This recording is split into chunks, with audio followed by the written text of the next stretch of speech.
સંતોએ કીધું નિજ સ્વરૂપ જાણ્યા વિના પામ્યો દુઃખ અનંત, સમજાયું તે શરણે નમું સદગુરુ શ્રી ભગવાન. જ્યાં સુધી પોતાને નથી જાણતો ત્યાં સુધી આ સર્વે દુઃખ છે. સ્વામિનારાયણ ભગવાન પોતે 500 પરમહંસની સભા ભરી અને બેઠા છે અને પ્રશ્ન કરે છે કે આ જગતમાં પાપી કોણ છે અને આ જગતમાં પુણ્યશાળી કોણ છે. ત્યારે પરમહંસો કે પ્રભુ તમારા સ્વમુખે જણાવો. જ્ઞાની અને અજ્ઞાની, આ જગતમાં જ્ઞાની કોણ છે અને અજ્ઞાની કોણ છે. ત્યારે સ્વામિનારાયણ ભગવાને કીધું કે જે પોતાને ભૂલી ગયો છે એનાથી મોટો કોઈ અજ્ઞાની છે નહીં. જે જગતને ન જાણવા છતાં જે પોતાને જાણે છે તો એનાથી મોટો જ્ઞાની કોઈ આ જગતમાં છે નહીં. આપણે પોતાને ભૂલી ગયા છીએ, પોતાને ભૂલી ગયા છીએ એટલે આ બધી માથાકૂટ ઊભી થઈ છે. આપણને એમ થાય છે કોઈ આપણને સુખી કરે છે, કોઈ આપણને દુખી કરે છે. સુખ અને દુઃખ એ તો આપણા મનની માન્યતાઓ છે. હકીકત માન્યતાઓ સિવાય કાંઈ નથી. સુખ અને દુઃખ પોતાની અંદર સુખ પણ નથી અને પોતાની અંદર દુઃખ પણ નથી. આપણી માન્યતાઓ છે. આપણે માની લીધું છે અને પોતાનું ધાર્યું થાય એટલે પોતે સુખી થાય છે અને પોતાનું ધાર્યું ન થાય એટલે આપણે દુઃખી થાય છે. હવે બધું માની જ લીધું ને. ઘણા એમ કે ભાઈ અમારે સંતાન નથી એટલે દુઃખી છે. તો ઘણા કે ભાઈ 3 શેકો કે ખારો આપે દઈ દેવા છે. ઘણા કે લગ્ન નથી થયું એટલે દુઃખી છીએ અને ઘણા કે આ થયું એટલે. જો સુખ દુઃખ હોય તો એ તો આપણી માન્યતા છે. સુખ દુઃખ જેવું કાંઈ છે નહીં. આપણી માન્યતા છે પોતાની અંદર સુખ અને દુઃખ કાંઈ નથી. ઘણા કે ભાઈ પૈસા નથી એટલે દુઃખી છે અને ઘણા કે એમ પૈસા નડતા જ નથી. લ્યો ક્યાં સુખ અને દુઃખ રહ્યું. ઘણા કે ભાઈ સંન્યાસમાં સુખ છે તો ઘણા કે સંસારમાં સુખ છે. જો આમાં સુખ અને દુઃખ માન્યતા જ છે ને. ધર્મની આપણી બધી માન્યતાઓ છે. માન્યતાથી આપણે જીવીએ છીએ. આપણે હિન્દુ છીએ એટલે આપણે માની લીધું કે રામ અને કૃષ્ણને માનીએ તો જ આપણે હિન્દુ. મુસલમાન હોય કે એ અલ્લાહને માનીએ તો જ આપણે મુસલમાન. આ માન્યતા જ છે કે બીજું કાંઈ છે? આપણે માની લીધું છે. આપણે માન્યતાના દેશમાં રહીએ છીએ. ક્યાં રહીએ છીએ? માન્યતા છે આપણી સુખ અને દુઃખ એ. બાકી આત્માની અંદર જ્યારે પોતે મૂળ પોતાના સ્વરૂપની અંદર આવે ત્યારે ત્યાં સુખ પણ નથી અને દુઃખ પણ નથી. કારણ કે સુખ છે પોતાની અંદર અનંત સુખ પડ્યું છે, પણ ક્યારે? પોતાના સ્વરૂપને જાણે ત્યારે. અનંત ભવથી આથડ્યો નિજ સ્વરૂપથી અજાણ, ભેટ્યા સદગુરુ થઈ નિજની ઓળખાણ. અનંત ભવથી આથડતા આથડતા આપણે આવીએ છીએ. તો સુખ ક્યાં છે? સંતોએ કીધું સુખની તપાસ કરી ત્યારે પોતાને ખબર પડી કે સુખરૂપ તો પોતાનો આત્મા હતો. સુખરૂપ તો પોતાનો સ્વભાવ છે, આત્માનો સ્વભાવ છે સુખ એ તો. પણ આપણે માન્યતાના દેશમાં રહીએ છીએ. સદગુરુએ આ માન્યતાના દેશમાંથી પર લાવ્યા આપણને. માન્યતાના દેશમાંથી બહાર કાઢ્યા. હકીકત આપણે ભ્રાંતિ અને ભ્રમણામાં જ જીવતા હતા. આખું જગત પરમાત્માને ગોતે, કોઈને પરમાત્મા મળે નહીં. અને કોઈને મળ્યો હોય અને કોઈએ દર્શન કર્યું હોય ને કદાચ આપણને હામો મળી ગયો હોય તો આપણે કઈ ઓળખતા નથી કે એને પકડી લઈએ. કોઈક ઓળખતું હોય તો પકડીને ઘરે લાવવું જોઈએ ને. આ તો સદગુરુએ ઓળખાણ કરાવી તારાથી જુદો નથી એલા. તો કોઈક બાવડું પકડીને ન લાવ્યું હોય.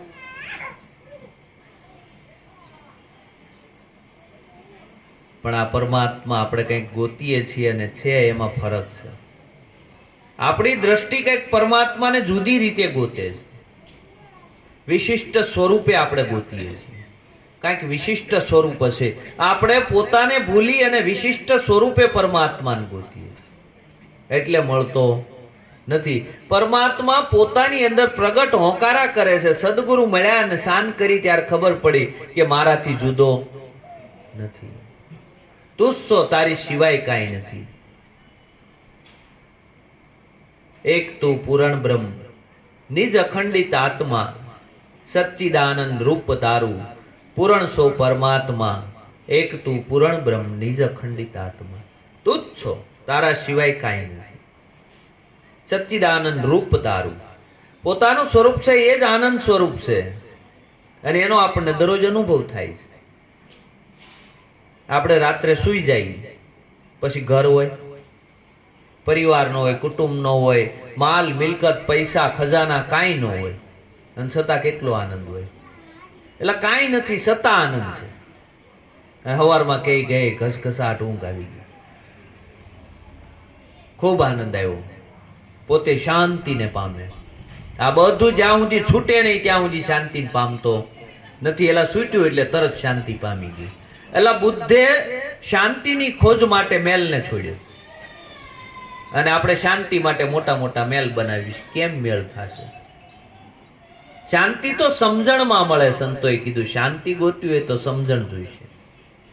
જોતા જણાયું શાંતિ સંતોષમાં મળે છે. સંતોષ થઈ ગયો અને પરમાત્માએ મને જે આપ્યું છે એમાં આનંદ છે. બાકી મેળ ગોતવા ગયા એને મેળ નથી પડ્યો. સંતોએ ના પાડી. આ તો ભજન કરી કમાણી કરી લીધા જેવું છે. જો કમાણી થઈ ગઈ તો કામનું છે. જે કમાણી સાથે આવવાની છે આપણી, એ કમાણી આપણે કરીને છે. જે સાથે નથી આવવાનું, પરમાત્મા બાજીગરનો એ બાજીગર છે. પરમાત્મા એવો બાજીગર છે કે આપણને અહીંયા મોકલ્યા, બરોબર, આ બધી વ્યવસ્થા એને આપી અને પાછો અહીંયા કોઈ વોચમેન નથી મૂક્યો ને આપણે કાંઈ લઈ નથી જવાનું. આપણે ગમે એટલા વોચમેન મૂક્યા હોય ને તોય ચોરી થાય, પણ પરમાત્માના રાજની અંદર કોઈ આજ સુધી ચોરી કરીને ગયો હોય એવું બન્યું નથી. અહીંથી કોઈ લઈ ગયો નથી. એક વાણિયો હતો ને,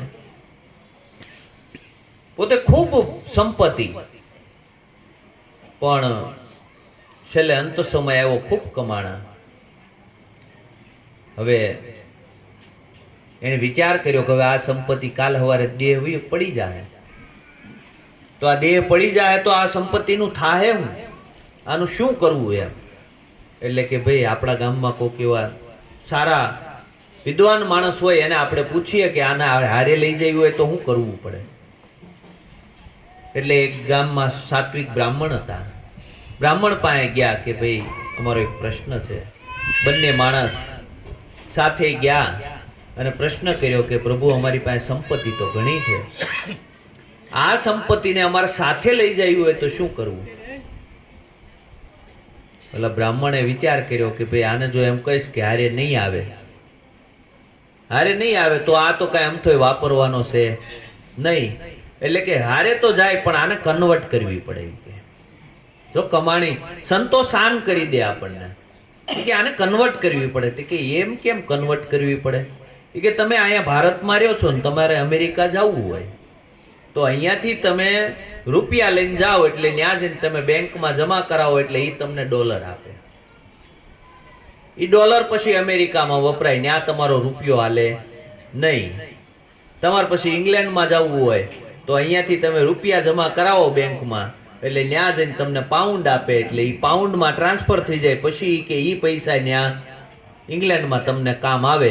એમ આ પૈસાને તમે જો ટ્રાન્સફર કરો તો આ પૈસા તમને કામમાં આવે. તો કે એ કેવી રીતે કરવા?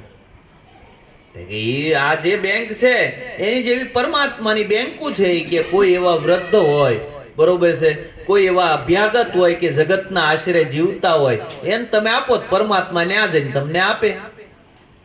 તમે કોઈ સારા આરોગ્યના કામો કરો, કોઈ માનવતા લક્ષી કાર્યો કરો, બરોબર છે, કોઈ સંતોને જમાડો, કોઈ ભૂખાને ભોજન કરાવો, આવા કોઈ આરોગ્યને લક્ષી કામો, માનવતા લક્ષી કાર્યો કરો, તો એ કાર્ય તમે કરો તો એ પાછા અહીંયા તમારી બેલેન્સ થાય, ત્યાં તમને પાછા એ પૈસા મળી જાય. આ સંપત્તિ તમને કામમાં આવશે. એટલે આ લોકોએ દાન કરવાનું ચાલુ કર્યું. જો સંતોએ આપણને શાન કરી, આ ઘર નથી તમારું, મહેમાન છો પ્રભુના, અહીંયા છીએ ને આ વાપરીને જવાના એટલું જ આપણું છે, બાકી જેટલું પડ્યું રહેવાના એટલાના તો આપણે વોચમેન છીએ. સંતોએ શું કીધું? જેટલું વાપરીને ગયા, ઓલા બેંકમાં જેવી રીતે બેંકના મેનેજર હોય અને જે કર્મચારીઓ હોય ને, એ હાંજ થાય ને ત્યાં લગભગ કરોડો રૂપિયા ગણી નાખે, પણ હાંજે 1 રૂપિયો ઘરે લઈને જવાનો હોય. આપણી હાલત એવી બેંક મેનેજર જેવી જ છે, બીજું કાંઈ નથી. ઘણું હાથમાં આવે છે પણ લઈને કાંઈ જવાના નથી. આપણી હાલત એવી છે. આ તો ખાલી દ્રષ્ટાંત છે, એની ઉપરથી આપણે સમજવાનું છે. આપણે વાપરેલી સંપત્તિ છે એટલાના જ આપણે માલિક છીએ, બાકીની સંપત્તિના આપણે વોચમેન છીએ. આપણે એનું ધ્યાન રાખીએ છીએ. કોણ આવીને ભોગવશે? ઓલું કે ને, એક ઉંદર એવો ઉદ્યમી, દર ખોદ્યા અપાર, બોરિંગ આવીને ભોગવે ને મહેનત એળે જાય. અભાગી તારા માટે તે શું કર્યું? એક ઉંદર એવો ઉદ્યમી કેટલાય દર ખોદી નાખે, અને એક બોરિંગ આવે ને, બોરિંગ આવીને ભોગવી જાય, પણ પોતાની મહેનત એળે જાય. વરે ભોજા ભગતેથી કીધું, મૂર્ખ્યાની દાઢડી થઈ ધોળી, હૃદયમાં જોયું નહીં કાંઈ ખોળી, ખડ વાઢીને ભેગું કર્યું, હાથમાં નો રહી કોળી, વેચવા ટાણે વેચ્યું નહીં, પીઠ પડી ગઈ મોળી, મૂર્ખ્યાની દાઢડી થઈ ધોળી, હૃદયમાં જોયું નહીં કાંઈ ખોળી. આપણે પોતાના હૃદયની અંદર સાક્ષાત પરમાત્મા બિરાજમાન છે, બરોબર, પણ પોતાના હૃદયમાં પાછું વળીને જોયું નહીં. પરમાત્માને ગોત્યો પણ શેટે શેટે, અને આપણને બધાએ બતાવ્યો હોય શેટે શેટે ને. મીરાબાઈને જો શેટે શેટે બતાવ્યો હોય, મીરાબાઈએ તો લખ્યું કે જેને જેને પૂછ્યું એ તો દૂર બતાવે, મળ્યા ઠગારા લોકો વાતું કોની આગળ કરી. આપણે જેને જેને પૂછ્યું એણે બધાએ દૂર જ બતાવ્યો. પરમાત્મા આમ ન મળે, પરમાત્મા આમ ન મળે, એવો દૂર દૂર આપણે પરમાત્મા એવો આમ કલ્પના કરી નાખી કે આ કલ્પના કરવાનો વિષય છે, આપણને પરમાત્મા ભેગો થાય નહીં. આપણને એટલી બધા હરાવી દીધા બધાએ, પણ કોઈ જો એવો જાગૃત મહાપુરુષ મળી જાય તો એ શેડો બતાવી દે. વિવેકાનંદ જેવી તલપ હોય આપણી અંદર, એવી તલપ હોય ને તો કામ થાય. વિવેકાનંદ અંદર એવી તલપ હતી, અને વિવેકાનંદ ક્યાંય પણ સત્સંગમાં જાય એટલે 5-10 મિનિટ ને 15 મિનિટ સત્સંગ સાંભળે અને ઊભા થઈને આમ હાથ જોડે કે પ્રભુ, તમે જે પરમાત્માની વાત કરો છો એને તમે ઓળખો છો, એને તમે જાણો છો? એટલે ત્યાંથી જવાબ આવે નહીં, એટલે ત્યાંથી નીકળી જાય. બીજે સત્સંગમાં જાય, પણ અંદરથી આમ વેદના પરમાત્માને મેળવવાની. એટલે 15 મિનિટ તો માઇન્ડ બેસે, 15 મિનિટ પૂરી થાય એટલે કે પ્રભુ, તમે જે પરમાત્માની વાત કરો છો એ પરમાત્માને તમે ઓળખો છો? જવાબ મળે નહીં. એમાં કોઈ એને સમાચાર આપ્યા કે ભાઈ રામકૃષ્ણ પરમહંસ આત્મા પરમાત્માનો સત્સંગ કરે છે, અને રામકૃષ્ણ પરમહંસ પાસે જાઓ ને જો તમારો મેળ પડવો હોય તો પડી જાય. ન્યા જ્ઞાન 10-15 મિનિટ સત્સંગની અંદર હજી બેઠા, સત્સંગ સાંભળ્યો અને ઊભા થઈને રામકૃષ્ણને હાથ જોડ્યા કે પ્રભુ, તમે જે પરમાત્માની વાત કરો છો એ પરમાત્માને તમે ઓળખો છો? એટલે રામકૃષ્ણ પરમહંસ કે હા. શું વાત છે? સ્તબ્ધ થઈ ગયા વિવેકાનંદ કે ઓહો, તમે જે પરમાત્માની વાત કરો એને તમે ઓળખો છો? મને તો બધાએ જવાબ એવો આપ્યો કે નથી ઓળખતા. તમે ઓળખો છો? તે કે હા. તમે એને જોયો છે? તે કે હા. તે કે કેવી રીતે જોયો છે? તને જોઉં છું એમ જ જોયો છે. વિવેકાનંદને કે તને જેમ જોઉં છું ને એમ જ પરમાત્માને જોયો છે. કે હું વાત કરો પ્રભુ? તે કે હા. તે કે મને દર્શન ન કરાવો? તે કે દર્શન હું તારા ઘરે મોકલી દઉં પરમાત્માને, તારા ઘરે મોકલી દઉં પરમાત્માને. તે કે પ્રભુ તો બહુ સારું ને. તે કે તારું સરનામું આપ. એટલે વિવેકાનંદ ભણેલા હતા, એને સરનામું લખ્યું. સરનામું લખી અને રામકૃષ્ણની સામે મૂક્યું. એટલે તરત રામકૃષ્ણએ કીધું કે ભાઈ, આ તો તારા દેહને રહેવાનું, આ તારું સરનામું આપ. તારા દેહને રહેવાનું નહીં, તારું સરનામું આપ તો તને ત્યાં મોકલી દઉં.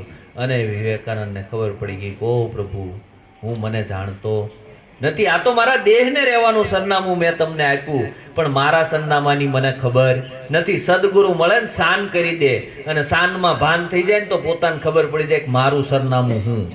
આપણે બધા જ પરમાત્માને ગોતીએ છીએ, પણ પરમાત્મા નથી મળતો. એનું કારણ છે કે પોતાને ભૂલી ગયો છે. આ પોતાને ભૂલી ગયો એમાં ક્યાંથી મળે ત્રિભુવનનો નાથ? સંતોએ કીધું આવી કમાણી કરી લીધા જેવી છે. સંતોએ કમાણી કરી, અને એ કમાણી કરીને કમાણી સાથે આવવાની છે.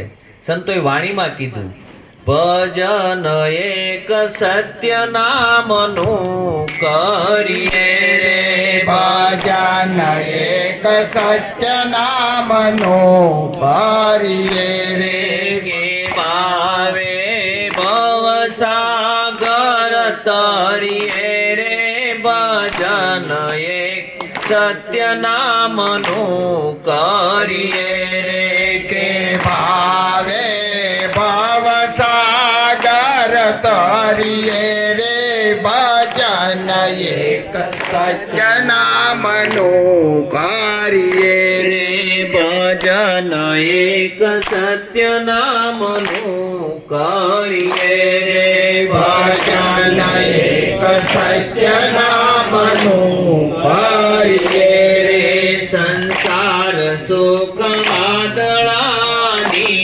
સાયા રે, સંસાર સુખ વાદળાની સાયા રે, એમાં તને શેની લાગી માયા રે, એમાં તને શેને લાગી માયા રે, કે તારી અમર નથી કાયા રે, ભજન એક સત્ય નામનું કરીએ રે, કે તારી અમર નથી કાયા રે, ભજન એક સત્ય નામનું કરીએ રે, ભેળું કર્યું પડ્યું રે છે નાણું રે, ભેળો કર્યો પડ્યો રે છે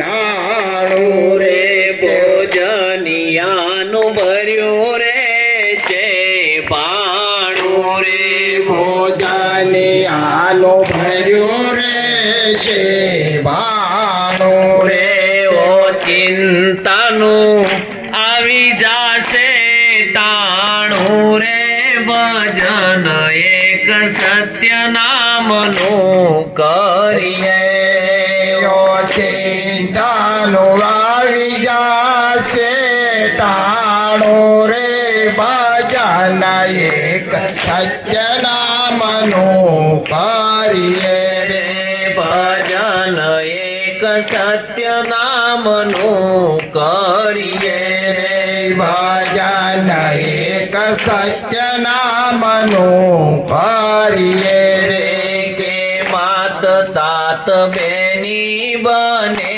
વિનારી, કે માત તાત બેની બને વિનારી, સંગાથે કોઈ નહીં આવે તારી, સંગાતે કોઈ નહીં આવે તારી, કે જમણા લઈ જાશે મારી રે, ભજન એક સત્ય નામનું કરીએ રે, કે જમણા લઈ જાશે મારી રે, ભજન એક સત્ય નામનું કરીએ રે, શિખામણ શેલી લેજો મારી રે, શિખામણ શેલી લેજો